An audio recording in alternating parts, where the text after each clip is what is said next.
সবচেয়ে শক্তিশালী যে ওসিলাগুলো দোয়া কবুল করানোর জন্য সেটা এটা একটা। আমাকে যদি বলেন যে আপনার জানা মতো সবচেয়ে বেস্ট ওসিলা কোনটা দোয়া কবুল, আমি বলবো এটাই।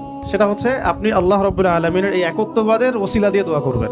আল্লাহ পাকের এই তাওহীদের ওসিলা দিয়ে, একত্ববাদের ওসিলা দিয়ে দোয়া করবেন।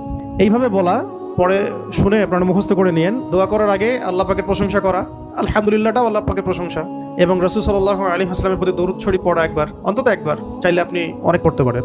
এরপরে যে বিষয়টা আপনি চাচ্ছেন তার আগে বলা যে আল্লাহুম্মা ইন্নী আসআলুকা বিআন্নী আশহাদু আন্নাকা আনতা আল্লাহ লা ইলাহা ইল্লা আনত আল আহাদ আস-সামাদ আল্লাযী লাম ইয়ালিদ ওয়া লাম ইউলাদ ওয়া লাম ইয়াকুল লাহু কুফুয়ান আহাদ।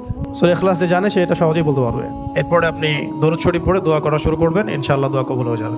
এটা পরীক্ষিত আমল, ইনশাআল্লাহ দোয়া কবুল হবে ইনশাআল্লাহ। সবচেয়ে শক্তিশালী যে ওসিলাগুলো দোয়া কবুল